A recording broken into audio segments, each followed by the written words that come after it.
Good morning. Thank you all for being here so bright and early. It's very nice to see you and a pleasure to welcome you here to the Centre for Independent Studies. So my name is Jennifer Buckingham. I'm a Senior Research Fellow here at the CIS and I am the Director of the 5 from 5 Reading Project. So 5 from 5 is an initiative of CIS that aims to increase the extent to which the teaching of reading in classrooms is informed by evidence from high quality research. So today's event is obviously part of that endeavour, and I'm delighted to introduce today's speaker, Professor Rhona Stainthorp. Rhona is a research professor in the Institute of Education at the University of Reading in the UK. She began her professional career teaching in a secondary school in London. When she was confronted with the challenge of teaching young adolescent boys who could not read, and those of you who have confronted that challenge will know what a great challenge it is, she turned to study psychology at Birkbeck College. Over the last 40 years, Rhona has worked in a number of academic departments in the UK universities teaching teachers and speech and language therapists from undergraduate to PhD level about the development of literacy. She's also been extensively involved in providing continuing professional development across the UK. She has advised UK as well as overseas governments on aspects of the development and teaching of reading and writing, as well as advising the UK government on the development of the Year 1 phonics screening check, which is a very hot topic for us at the moment. Her research focuses on the development of literacy mainly in the early years. It includes studies of reading, writing and spelling skills, precocious reading ability, children with reading difficulties, and effective professional practice. Her published work includes over 100 research papers, manuals for teaching programs, literacy tests, books for students and teachers, and conference papers. I strongly recommend you get your hands on a copy of her recent book with Professor Morag Stewart called Reading Development and Teaching, and you have all of you have a flyer about that in front of you. Rhona is professionally and personally committed to enhancing teachers' professional practice through supporting their understanding of the best quality empirical research evidence. She's in Australia at the moment as a guest of the Centre for Cognition and its Disorders at Macquarie University, who are a highly valued academic partner with 5 from 5. We're very privileged to have Rhona here to speak to us today, so please join me in welcoming her to the Centre for Independent Studies this morning.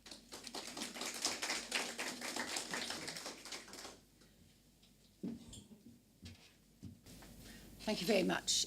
Thank you, Jennifer.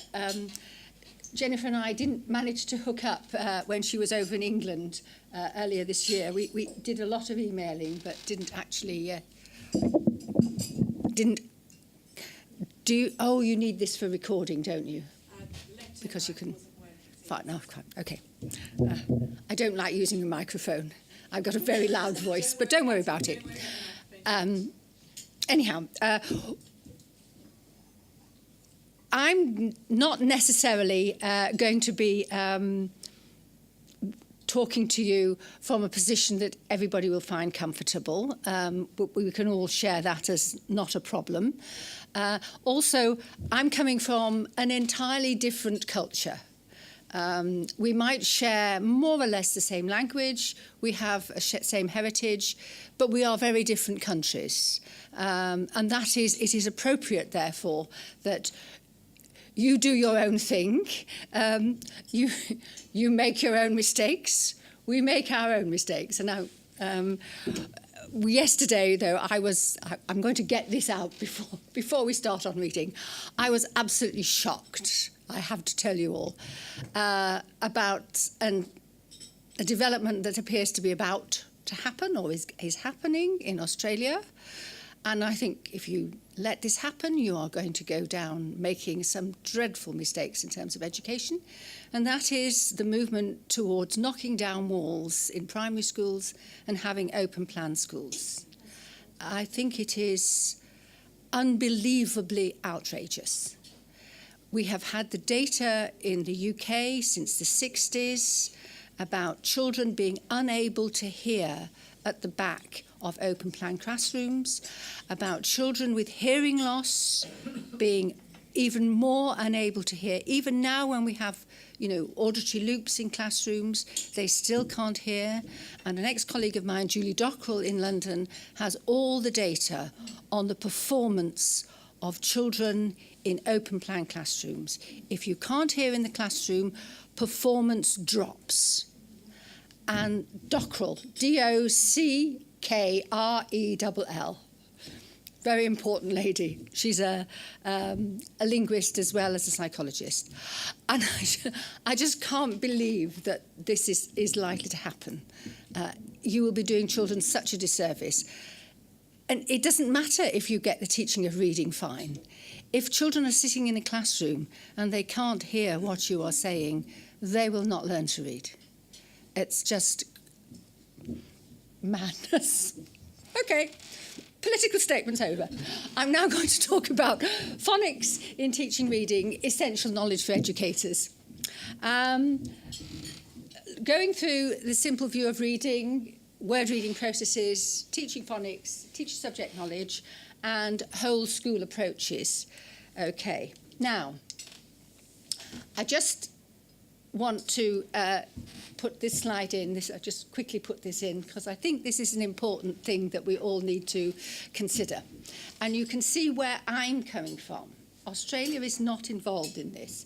This is a study that was funded by the European Union, that which we are about to leave and therefore losing much of our funding, about the development of reading across Europe, across languages in Europe. And these were the countries that were involved in the study. And that was the level of reading accuracy that they found 14 years ago. It's actually 15 when the study was originally done. Across the different orthographies. Finnish being one of the easiest orthographies. It's very easy to learn in Finland.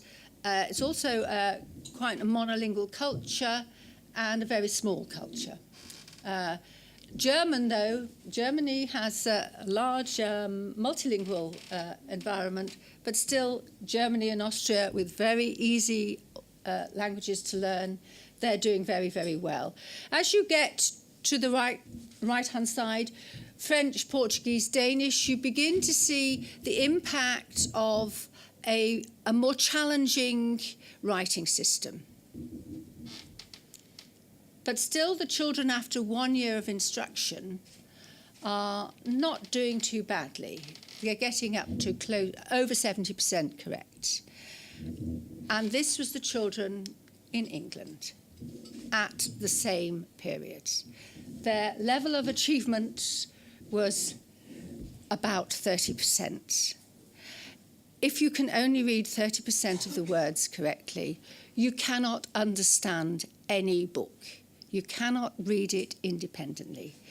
To be able to read a book independently with understanding, you need to be up here. You need at least 95% accuracy. Otherwise, you're not going to understand the books. And this was a problem. Now, this was a problem in an international study which was in pure coincidence happening at the same time as we were having reports, particularly about London schools, which were telling us that we were failing our children. There was something which was called the Three Wise Men report, which was done by Robin Alexander, Chris Woodhead, and Jim Rose. Jim Rose has been over here a lot, a wonderful man. They were very concerned because we were failing children, and what we were doing was not teaching them to read. So, in fact, at that point, the Labour Party, and this goes across all political domains. It's gone from Labour to Tories to Labour to Tories. They were worried that we had to do something about how we taught children to read, and they set up the Rose Report, which was a review which looked at the evidence, the empirical evidence about how children learn to read and how they should be taught. And the review was called The Effective Teaching of Early Word Reading. It was not about teaching in junior schools and secondary schools. It was about starting children being able to read.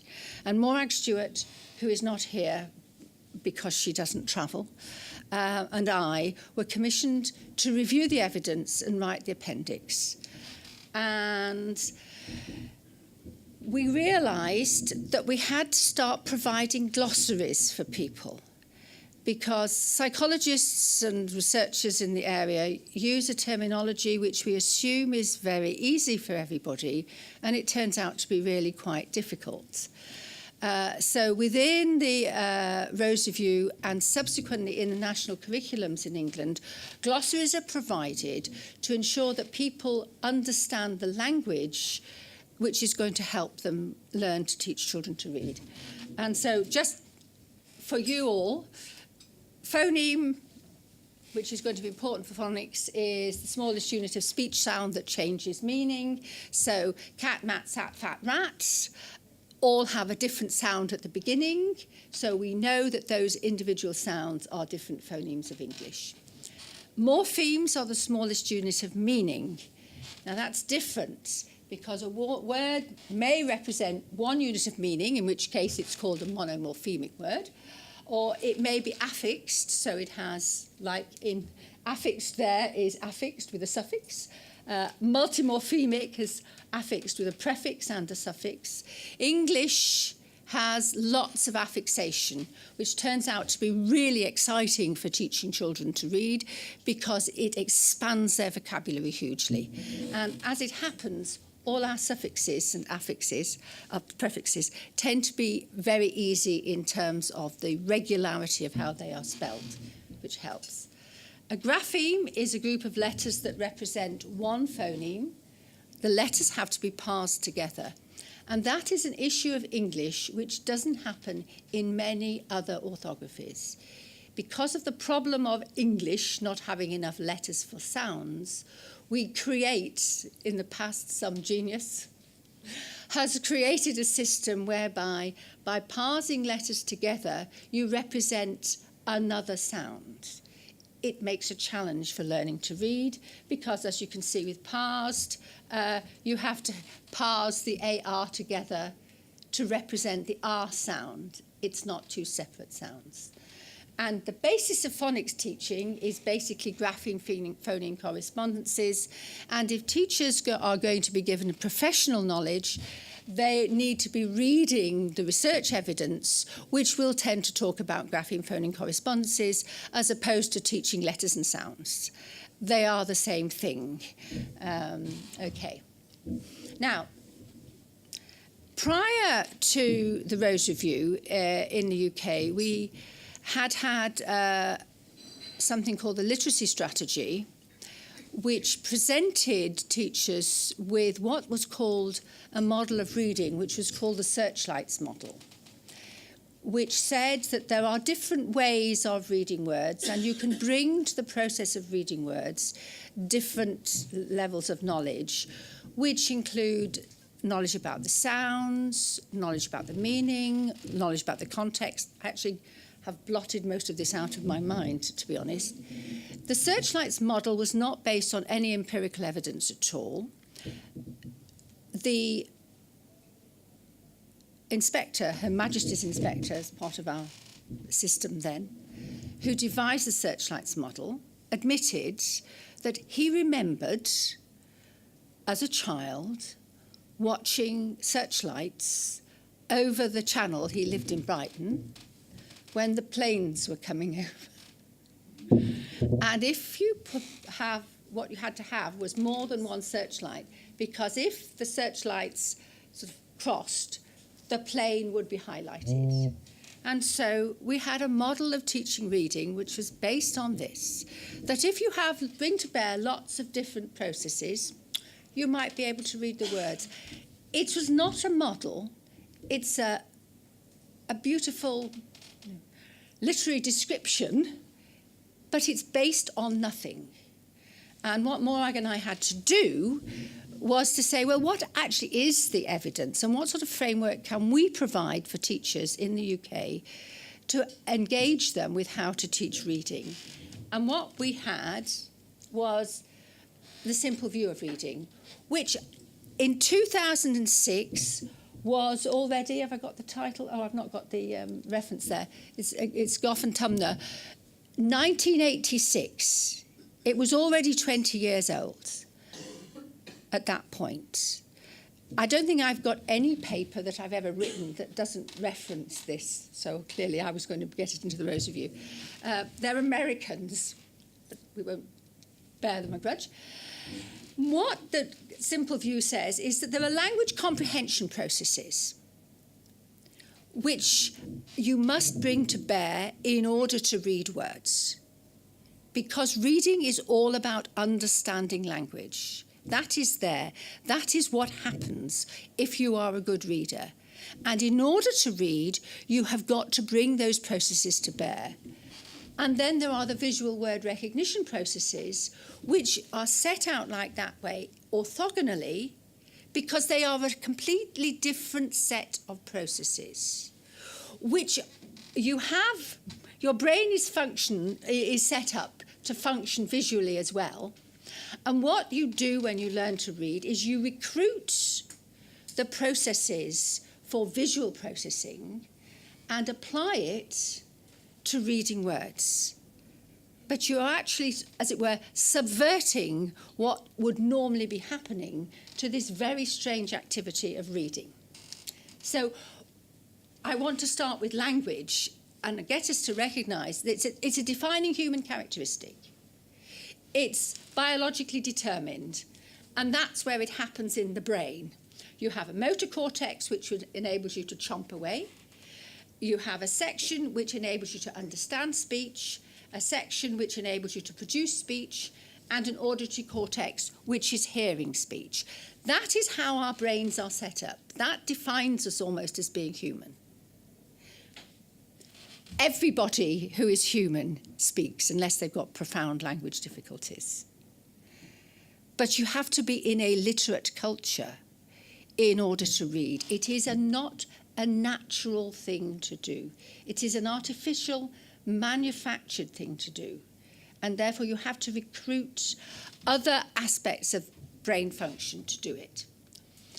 The language systems themselves are many and various, and all of those language systems you're going to use in order to understand what you're reading, if only you can get at the words. And that's what the language system looks like if you're not involved in reading. We have comprehension processes which rely on general knowledge, on the language system itself, and on vocabulary. Vocabulary turns out to be of crucial importance to absolutely everything. The more words you know, the better. That is how your brains are set up. And then somebody teaches you to read. And it's not a sort of bolt-on thing, but it is an adaptation. You are actually changing the brain architecture in order to be able to identify written words from visual input. And then that becomes part of the comprehension processes too. But that is not something that is going to happen naturally. A number of years ago now, I was in Germany giving a talk, and I had to go on after two very famous English authors, very charming men. And it was quite difficult because basically this was rah, rah, rah. And learning to read is the same as learning to talk. We don't teach children to talk. We don't have to teach them to read. Just give them books and then we'll learn. Now, these two men write brilliant books and poetry for children. But they don't teach children to read. And learning to read is not the same as learning to talk. Because everybody will learn to talk, but it's only once you get into a literate culture that you learn to read. The vocabulary, though, is very important. At the start of school, the vocabulary comes from the language environment. And that has implications because right from the start of school, you have got an unequal society because children come to school with very, very different vocabularies. And there is a real important issue in terms of your kindergartens, but ensuring that children's vocabulary is sufficient to cope with school. And we certainly are aware in the UK that children's vocabulary is not where it was. We don't know why, but it is of concern. But certainly it doesn't come from learning lists. It doesn't come from giving children a list of words. It comes from linguistic interactions where teachers listen and accept and expand and wait and encourage them to talk. And a study from America just recently, this is horrible. I really do not like these data, because it's looking at the early language development and the relationship between children at 2 and their literacy development at 11. And vocabulary at 2 predicts reading comprehension at 9 and 11. And that is horrible, because there's something has to happen within the education system to break that chain. And you've got to do something about vocabulary at the start, because it smooths the transition between spoken language, understanding spoken language, and understanding written language. Not knowing the meaning of words is a bottleneck in reading comprehension. Okay. And it's schools where this happens. Schools become the vehicle for vocabulary extension, particularly the vocabulary of written texts. Vocabulary expands hugely. I'm sure those of you who've got experience of children in what we call junior schools, that's from about the age of 7 to 11, you get an explosion in vocabulary.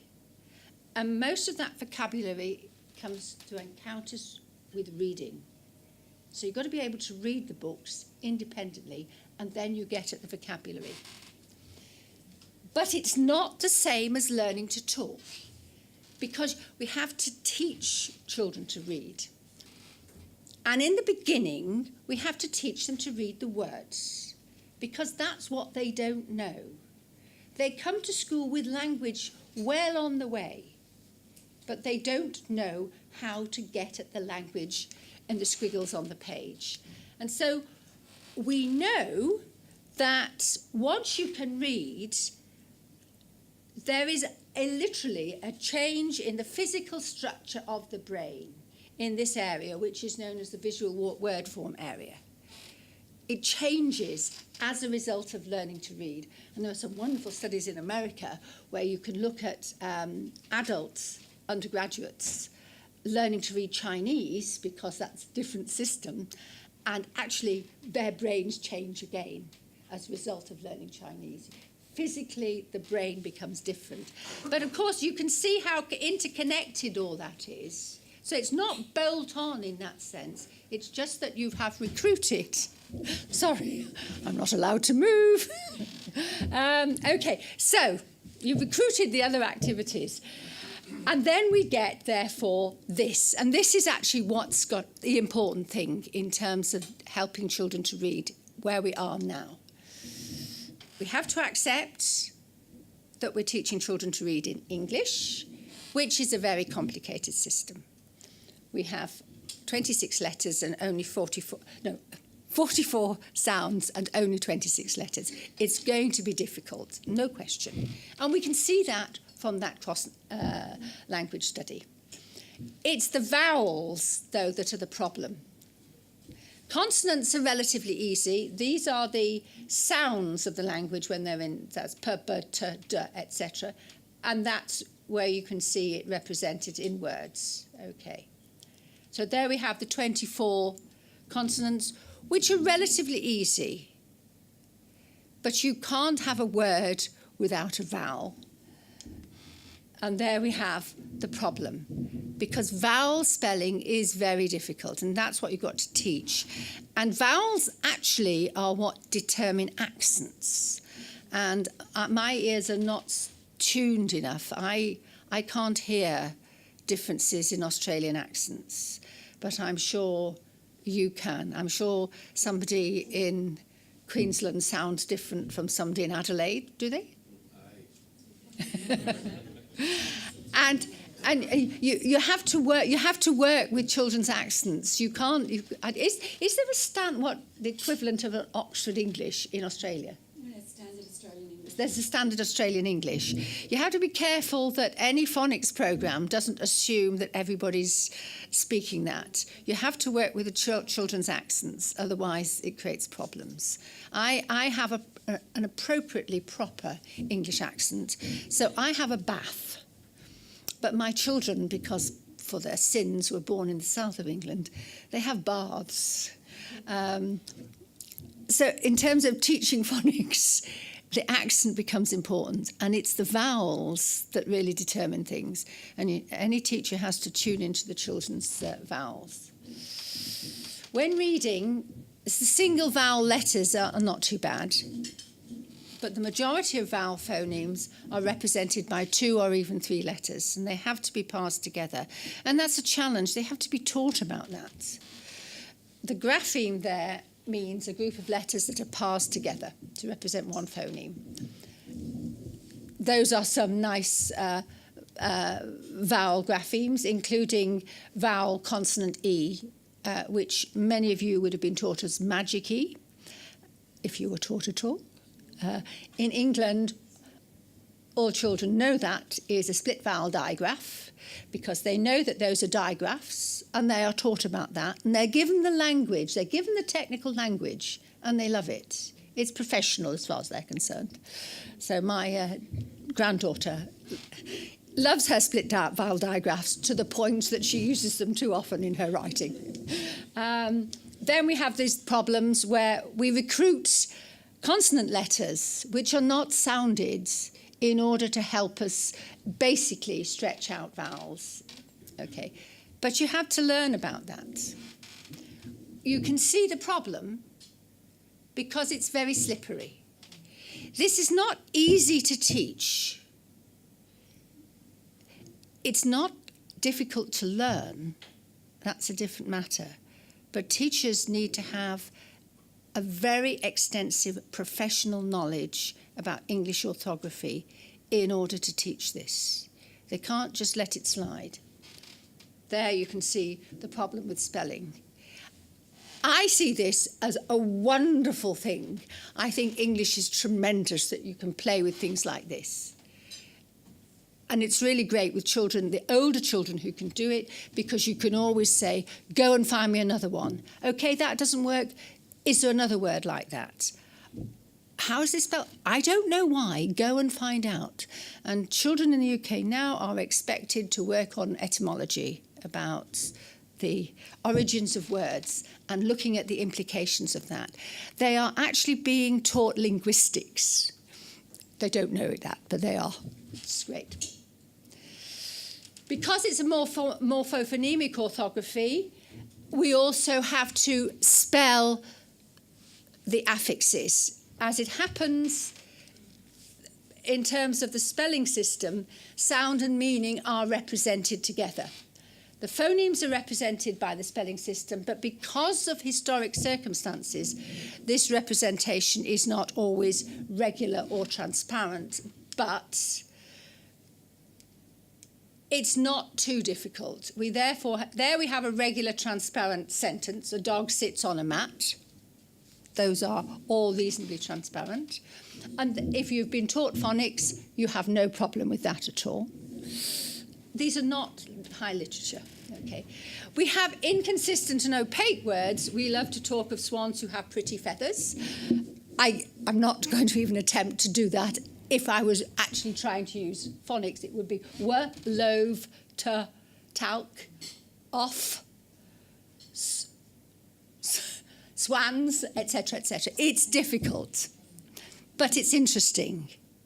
Those are words that you clearly can't teach as simple letter sound correspondences. However, if you know about the correspondence of S and W and N and S, you can get pretty close to swans, even if you've never seen it before. You have a way in that you don't have if you don't know about phonics.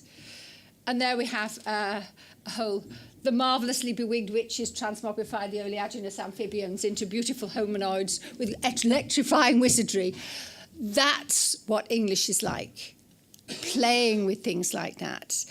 But the only way you can do that, having never seen it before, is by being able to translate the letters into sounds and working on bits that you already know, like us and ing and full, etc., etc. There are aspects of English orthography which you need to learn, as well as letter sound knowledge. The problem is that if teachers do not have expert subject knowledge about orthography, they are not able effectively to teach reading. And Jennifer experienced this when she was with my colleague at one of the events that we've been having in the UK. The average adult cannot work on phonemic awareness in English.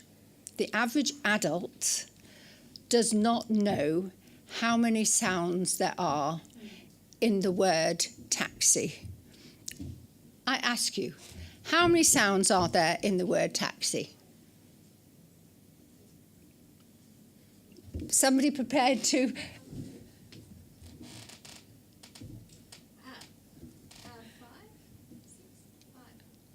There has to be only one answer. 5, 6? Anybody?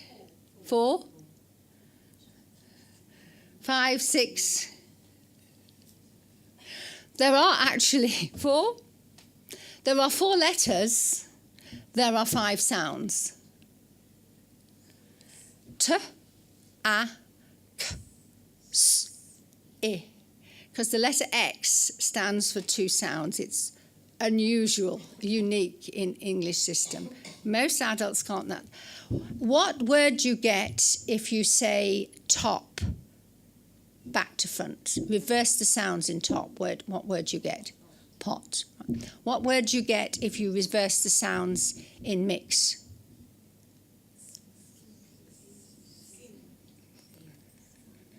It's difficult. You get skim. I did that with Minister of Education, who was telling me that phonics was easy. Anybody can do it. So I said, OK, so what word do you get if you reverse the sounds in mix? Sim. Sit. Skim. It's not trivial. Adults could do it, but you don't. Most adults don't need this. Only people who need to know about the sounds in words are speech and language therapists who can do it instantly. Strange people like me doing research in the area, and teachers. Teachers who are teaching reading have to know about the sound system because that's the way they can teach phonics. Also, of course, it's also useful to know how people read words. Certainly it is. OK. So that's how adults read words. And this is from your, I think he's a national treasure, Max Coulthart at Macquarie. I think he is technically a national treasure, isn't he? I think he's got some very good, wonderful award. Max Coulthart developed, through evidence, this view of reading, which is whereby you see the letters, then you can either read words through a straw and application of phonic rules, and then you pronounce the word. And if you've never seen the word, that's what you do. Or you pronounce, because you have seen the word so many times before, you have remembered the word. But when you're learning to read, you are 5 and 6, and your memories do not function very well. And you have to encounter 40 plus times a word with direct feedback on it before you know what it is. Catherine Pereira, many years ago, at the first Australian Reading Association conference, gave a paper where she had analysed books. And the average repetition in a children's book is much less than 40 per word. And the repetition of vocabulary from one book to the next is very, very low. So children are not, if they're not being taught to read and it's been expected that you just build up a sight vocabulary, they're not getting enough repetition at the early stages to build up a sight vocabulary. That's how you might read what are known as regular words through phonics. But there's no question, those words you can't get right through phonics. But you will get them wrong in a positive way. And that's not trivial. You will say, said, pretty close, actually, to said. And in fact, in some English accents, the past tense of say is said. But children will then spell it S-A-Y-E-D, interestingly enough. Sue, so, etc. So it's not, you're never not going to get close to a word if you have phonics as a basis. Okay. That's how you all read, though, those words, because you are all highly literate. So those are all part of your sight vocabulary. But when children start, they don't have a store of sight words. They have got to encounter words through application of phonic rules in order to build up a sight vocabulary. It's not either or, but the phonics gets them into the sight vocabulary. And then, of course, you can read those. And because you can read those, you prove to yourself that you know about phonic rules. Some people find that very difficult, and they are identified as children with specific language problems, dyslexia, or whatever you want to call it. Okay. So that's how you read a word by phonological processes. You see, you have to see words. You cannot read words if you don't look at them. You identify the graphemes, you translate to phonemes, you blend and you get a word. And what happens if you're using phonological processes is you access the meaning after you've accessed the sound. But you get to meaning in the end. But what are called the lexical semantic processes, which is the other route where you're looking at a word and you know it, you still have to identify the letters. You've still got to know about the letters, but you access a stored sequence which tells you the meaning of that set of squiggles, and that gives you the sound. You access the sound afterwards. And because English is so wonderful, that's really quite useful, because if you know what the word looks like, you don't have a problem with misinterpreting what the word is. And English has got many, many what are called homophones, but that are heterographs. Words sound the same, spelled differently. Nobody sort of feels that as a problem when reading. Okay, so what you're doing in terms of teaching reading is, and I mean teaching reading as opposed to providing children with lovely experiences, is you're setting up two routes to word reading in the brain. And it does not happen without direct teaching. It happens more easily or efficiently if the teaching starts with explicit instruction about the alphabetic system that capitalises on the spoken vocabulary. Now, when Mormac Stewart first started teaching many, many, many years ago in London, if the inspectors were coming, she knew that she had to put anything about the alphabet away. And another colleague of mine who is much younger, Naomi Flynn, started teaching in Liverpool many years later. And the same thing happened to her. Don't teach the alphabet, just give children lots of books. I think that was utterly bizarre. The system is based on the alphabet. You have to teach children the alphabet, okay?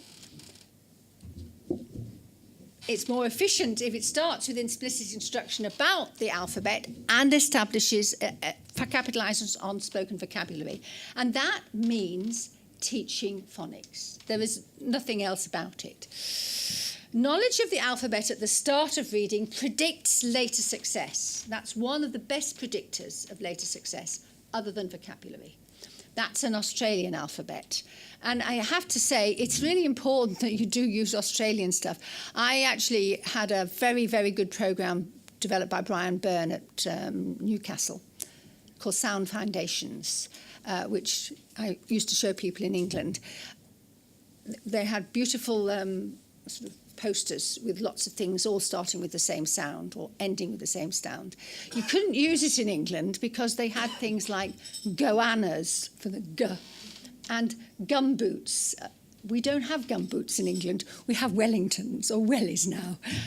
We shorten things like you do, but the galahs, yes, there was a galah on it, all sorts of things like that. But you can't translate from one culture to the next with young children. You have to use their environment, okay? Since the alphabetic system, that's the whole point about an alphabetic system, is that it maps letters onto phonemes. Children have to be explicitly aware of the sounds of words. So they need to be phonemically aware. And that's the basis of teaching phonics. And we know that level of phonemic awareness at the start of learning to read also is one of the predictors of later success. And certainly studies of mine with precocious readers, that's what identified those children. We don't know why. Their brains were set up such that they could make words stand on their heads and play with the sounds.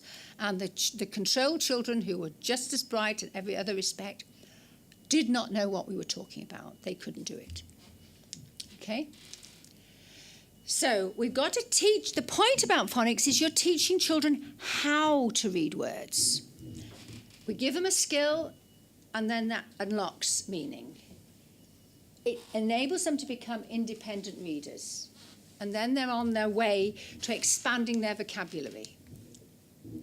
We've got to teach them the common exception words, the tricky words, because those actually are the building blocks of language. The, said, be, is, they, there. They've got to know those, but you've got to keep repeating those to make sure you get that in. And then the combination of systematic teaching of phonics and attention to common exception words means children can read independently. They do not have to ask a teacher what the word is because they have the skills to do it. Okay? And then they've got to read lots and lots of texts independently to practice their skills. And rereading text pays dividends. Okay. So you've got to have a phonics program. And basically, you've got to do it systematically, because if you don't do it systematically, you haven't got a cat in hell's chance of knowing what the children should know. Because if you're doing t with that child, and m with that child, the best will in the world, you don't know what you've taught which child when. And you certainly can't pass that child on to the next teacher who will know what's happened. So it's got to be systematic. And the whole school needs to follow the programme. And a message from English teachers who knew I was coming here, I said, what thing would you tell Australian teachers? And they say, what you've got to do is everybody in the school has got to be trained to do this. Everybody has got to follow the programme. And performance has got to be tracked. And it's got to be systematic so that learning is cumulative. And there is a problem because the average adult is not phonologically aware. So the training of teachers has got to be like the training of speech and language therapists. They've got to be enabled to be phonologically aware so that they have the subject knowledge in order to do this. Okay? And the school has got to make sure that everybody knows the programme as well as having the knowledge about phonics. And it should be about 30 minutes a day. And children need a daily dose because their memories are not good enough. So you've got to keep doing it every day. And again, in schools where this works, they don't say, oh, we've got to do something else. So what will we not do? We won't do phonics. No, what they say is, we've got to do phonics. And they don't do it first thing in the morning. Because if you do it first thing in the morning, there are always 2 kids who arrive late. If you do it later on, those kids are in. Makes a difference. And that's the programme that has to happen all the time. It's actually got to be systematic. It's not just the sounds, but you have a regular system of doing it, which is not like the rest of teaching in the sense. You can't go off on flights of fantasy. It's got to be done systematically because then it's over and done and dusted within a couple of years. But you can also expand vocabulary. And then you have to check that children have achieved sufficient level of skill. And there is the problem that I will leave you with. because we have introduced a phonics screener in the UK, but we introduced it 2013. At that point, all schools had been teaching phonics for 6 years. There was an expectation that they were doing it, but it wasn't being done possibly as well as one might have hoped. But at least they had the tools, they had the programs, and the minister decided he would develop a phonics check. It is not a published result. It is not part of league tables. I mean, this is in the public domain, but it's not being used as a stick to beat teachers with. And teachers are beginning to see, certainly maybe they tell me a different story, but they're beginning to see the value of it because it is telling them, is their teaching working? And they're seeing what's happening. There are 20 real words, and then there are 20 non-words. And non-words are really good because that tells you, gives you a level playing field. It doesn't matter how big the child's vocabulary is. It doesn't matter if that child is coming from an impoverished background. If they've been taught phonics well, you know that they should be able to read the non-words. And it's all very well teachers saying to me, oh, but our good readers turn the non-words into real words. Well, if you present it appropriately with monsters and you say, this is not a word that you know, this is one of our made-up words, what do you think this sounds like? They do it. So it's not, if the good readers are actually playing fast and loose like that, all the evidence we have is not, that is not the case. Teachers might say, I've got a child who's done that, but on the whole, they don't. You can't have complete non-words, although one bit of me thinks, oh, that'd be really great, because that's just politically impossible. But the monsters tell the children those are non-words. There is a problem that some schools actually teach non-words. I find that utterly bizarre. I mean, there are enough words that children don't know, so why bother to teach them non-words? But if they've got a good skill, they can tackle any word. And that's where we are now. Well, last year. I don't know what the results this year, they've not yet come out. That is a huge shift. And teachers are beginning to say, actually, this is making sense. We now have evidence about the quality of our teaching. And those who couldn't achieve it in year one are given it again in year two. They do not continue to give the poor kids until they are 94. But we can see that if you don't achieve success, then you're given additional support, which is working. We're ending up with, it's not actually 10%, because this is of those children who didn't achieve it in the first year of testing, they get it to the second year of testing. We've got a small number of children who don't achieve success. And those are dyslexic children that they're being identified at a very early age, much earlier than would happen in the past.